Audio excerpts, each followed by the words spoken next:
Praise the lord. ప్రభునందు ప్రియమైన దేవుని బిడ్డలారా, మీ అందరికీ ప్రత్యేకంగా ప్రభు పేట వందనాలు తెలియజేస్తున్నాను. అందరూ బాగున్నారండి? ఈ ఉదయకాల సమయంలో మరొకసారి మీ కొరకు ప్రార్థించడానికి, మీకు వాక్య సందేశాన్ని అందించి మీ ఆత్మీయ జీవితాలను బలపరచాలని మీ ముందుకు రావడానికి పరిశుద్ధాత్మ దేవుడు నాకు ఇచ్చిన మంచి అవకాశాన్ని బట్టి ప్రభువుకి నేను స్తోత్రాలు తెలియజేస్తున్నాను. అనుదినం ప్రార్థన చేస్తున్నారా? రైట్, మంచిది. ఈరోజు దేవుని వాక్యంలో నుండి మత్తయి సువార్త 5వ అధ్యాయము 11-12 వచనాల్ని చదవగా విందాం, చదువుకుందాం. దయచేసి మీరు కూడా వాక్యాన్ని చూడండి. నా నిమిత్తము జనులు మిమ్మల్ని నిందించి హింసించి మీ మీద అబద్ధముగా చెడ్డ మాటలెల్లా పలుకున్నప్పుడు మీరు ధన్యులు. సంతోషించి ఆనందించుడి, పరలోకమందు మీ ఫలము అధికమగును. ఇలాగున వారు మీకు పూర్వమందుండిన ప్రవక్తలను హింసించిరి.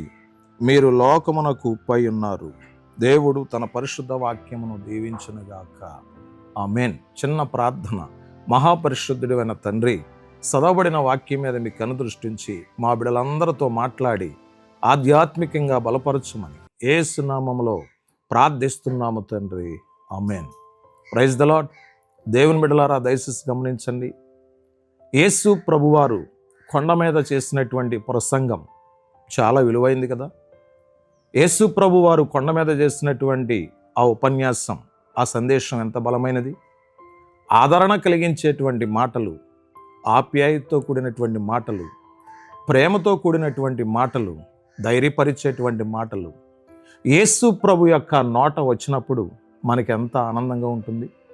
యేసు ప్రభు ఆయన యొక్క బిడలను ఉద్దేశించి, దైవజనులను ఉద్దేశించి, దేవుని సన్నిధిలో ప్రార్థించేటువంటి ప్రతి ఒక్కరిని ఉద్దేశించి ఆయన పలుకుతున్నటువంటి మాటలను గూర్చి మనం ఒకసారి ఆలోచన చేస్తే, అవి చదువుకుంటే మనకి ఎంత ఆదరణ ఇస్తున్నాయి.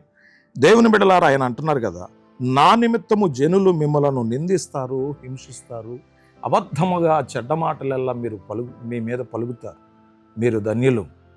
దేవుని బిడలారా, దేవునిలో కొనసాగేటువంటి మన జీవితంలో, సువార్తలో కొనసాగేటువంటి మన జీవితంలో ఎన్నో హింసలు, నిందలు, అవమానాలు, ఎన్నో భయంకరమైనటువంటి పరిస్థితులు మనకు ఎదురవుతాయి. అటువంటి సందర్భంలో ప్రార్థనాపూర్వకంగా ఆనందించాలని దేవుని వాక్యం చెప్తా ఉంది. శ్రమలండి, దేవుని బిడలకు, విశ్వాసులు అనబడిన వారికి శ్రమలు వస్తాయి, కష్టాలు వస్తాయి, బాధలు వస్తాయి, నిందలు వస్తాయి. అయితే వాటిని చూసి మనం భయపడకూడదు, కానీ ఆనందించాలి, ధైర్యంగా ఉండాలి. మీలో ఎవరికైనా శ్రమ సంభవించినా ప్రార్థన చేయాలని దేవుని వాక్యం సెలవిస్తూ ఉంది. కీర్తనాకారుడు మాట్లాడతాడు, శ్రమ పడుట నాకు మేలాయను అని దేవుని వాక్యం చెప్తుంది. బైబిల్లో మనం చూసినప్పుడు దేవుని బిడ్డలారా, అపోస్తలుడైన పౌలు గారు, శీలా గారు దేవుని వాక్యాన్ని ప్రకటించేవారిగా మనకి కనబడతా ఉన్నారు. దెయ్యములను కూడా వెళ్ళగొట్టిన వారిగా కనబడతా ఉన్నారు. అనేక ఆత్మలను దేవుని వైపు నడిపించి రక్షణలోనికి నడిపించిన వారిగా దైవజనులు మనకు కనబడుతున్నారు. అటువంటి మంచి దైవజనులకు ఎన్ని శ్రమలండి, ఎన్ని కష్టాలండి, ఎన్ని ఇబ్బందులండి. అలనాడు ఉన్నటువంటి శత్రువులు పౌలు శీలను బంధించి చెరసాల్లో వేసినట్లు దేవుని వాక్యం చెప్తుంది. అది ఎంత శ్రమ. దేవుని సన్నిధిలో భక్తిగా జీవించినటువంటి వారి జీవితంలో, యథార్థముగా జీవించినటువంటి వారి జీవితంలో వారికి ఎదురైనది ఏంటి తెలుసా? శ్రమ.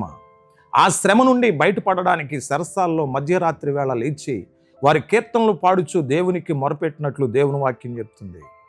వారు ప్రార్థించినటువంటి ఆ ప్రార్థన వల్ల, కీర్తనల వల్ల అద్భుతంగా దేవుడు చెరసాల పునాదులను పగలగొట్టి పౌలు గారిని, శీలా గారిని బయటికి తీసుకుని వచ్చినట్లు దేవుని వాక్యం చెప్తుంది. ఈరోజు నీవైనా, నేనైనా, మనమైనా ఎటువంటి బంధకాల్లో, సంఖ్యల్లో ఉన్నా, దేవుని సన్నిధిలో శ్రమలో అనుభవిస్తున్న వాటి విషయంలో లేచి మొరపెట్టగలిగితే గాక అద్భుతంగా సంఖ్యల నుండి, బంధకాల నుండి దేవుడు విడుదల చేసి మనల్ని ఆశీర్వదిస్తాడు. ఈ మాటలు నీకోసమే. ఈ మాటలు విని ఆధ్యాత్మికంగా వెదుగు. దేవుడు నిన్ను ఆశీర్వదించునుగాక.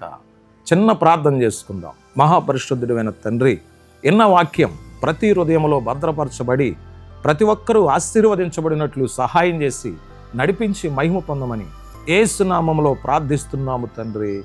ఆమేన్. God bless you. దేవుడు మిమ్మల్ని దీవించును గాక.